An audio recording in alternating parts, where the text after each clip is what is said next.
A Curve Zoo Care Private Limited, serving animals with humanity. Visit us at zoocare.in. तो आज हम बात करने वाले हैं एक ऐसी समस्या की जो हमारे कई किसानों और उनके पशुओं की जिंदगी पर सीधा असर डालती है, गांठदार त्वचा रोग या जिसे लंपी स्किन डिजीज कहते हैं। देखिए, ये सिर्फ एक बीमारी नहीं है, ये एक ऐसा आर्थिक झटका है जो पूरे के पूरे परिवारों को हिलाकर रख सकता है। चलिए आज इसे जरा और करीब से समझते हैं।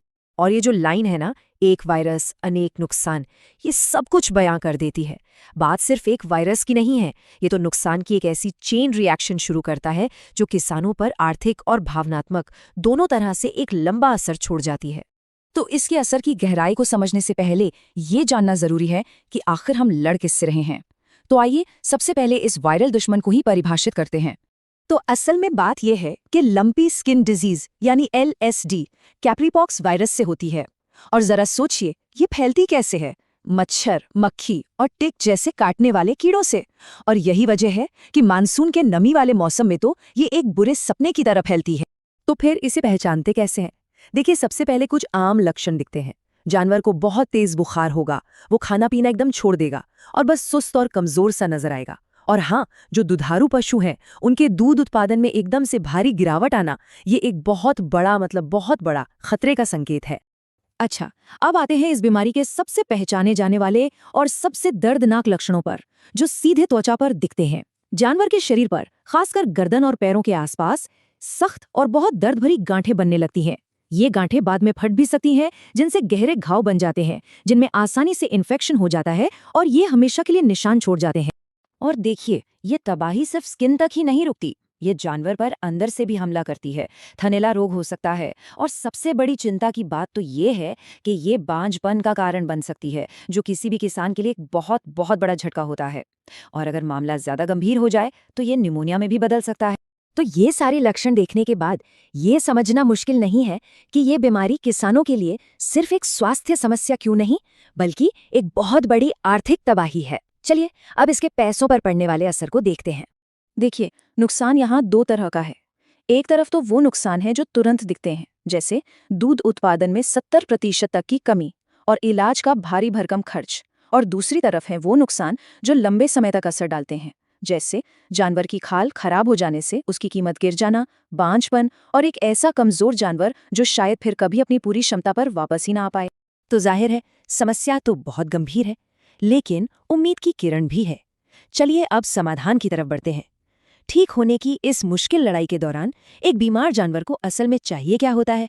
और यही इस पूरी बातचीत का सबसे जरूरी सवाल है। जब एक जानवर इस बीमारी से लड़ रहा होता है तो उसकी शारीरिक जरूरतें क्या होती हैं? हम उसे ठीक होने की इस जंग को जीतने में आखिर मदद कैसे कर सकते हैं? देखिए, ठीक होने के लिए जानवर को कई मोर्चों पर एक साथ मदद चाहिए होती है। उसकी सूजन को कम करना होता है, घावों को जल्दी भरने में मदद करनी होती है और उसकी खुद की जो रोग से लड़ने की ताकत है उसे मजबूत करना होता है। और साथ ही दूध और मांसपेशियों को जो नुकसान हुआ है उसकी भरपाई में भी सहारा देना पड़ता है। तो जिस सोर्स पर हम ये चर्चा कर रहे हैं वो एक ऐसी ही सपोर्टिव थेरेपी के बारे में बताता है, जिसे इन्हीं जरूरतों को पूरा करने में मदद के लिए डिजाइन किया गया है। चलिए देखते हैं कि ये सपोर्ट सिस्टम काम कैसे करता है। ये है यूनिलिस पाउडर। सोर्स में इसे एक सपोर्टिव फॉर्मुलेशन बताया गया है, जिसे जानवर की रिकवरी की प्रक्रिया में मदद करने के लिए ही तैयार किया गया है। हाँ, पर एक बात समझना यहाँ बहुत जरूरी है, और सोर्स भी इस बात को साफ करता है कि ये कोई टीका या वायरस को मारने वाली दवा नहीं है। ये एक सपोर्टिव थेरेपी की तरह काम करता है। मतलब ये बीमारी से होने वाले नुकसान को कम करके जानवर को तेजी से ठीक होने में मदद करता है। तो सवाल ये है कि ये फॉर्मुलेशन असल में करता क्या है, काम कैसे करता है?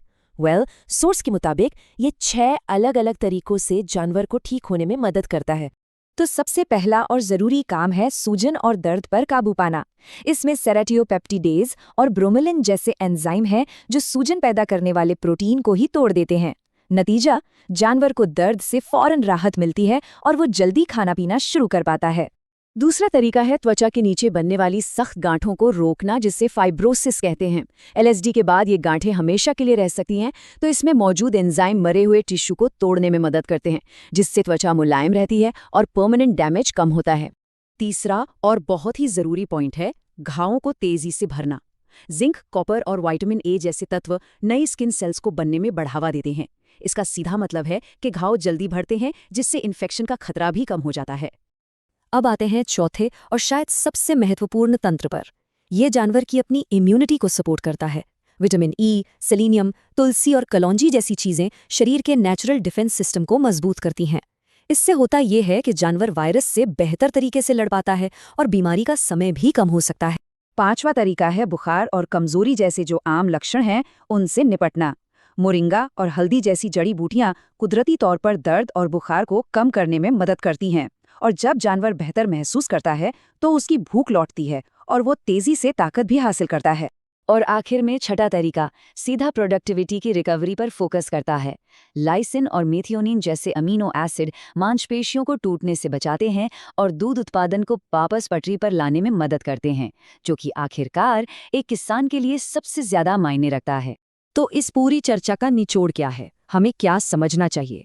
संक्षेप में कहें तो लंपी स्किन डिजीज एक बहुत ही विनाशकारी बीमारी है। इससे ठीक होने के लिए जानवर को एक ही समय में सूजन, घाव और एक कमजोर इम्यूनिटी, इन सब से लड़ना पड़ता है। और यूनिटीज पाउडर जैसी सपोर्टिव थेरेपी को जानवर के शरीर को अंदर से सहारा देने के लिए डिजाइन किया गया है, ताकि वो ये लड़ाई जीत सके। और इस पूरी बात को हम सोर्स की एक बहुत ही दमदार लाइन के साथ खत्म करेंगे। ये इस पूरी लड़ाई का सार है कि हमला बाहर से होता है, लेकिन जीत हमेशा अंदर से लड़ने की ताकत से ही मिलती है।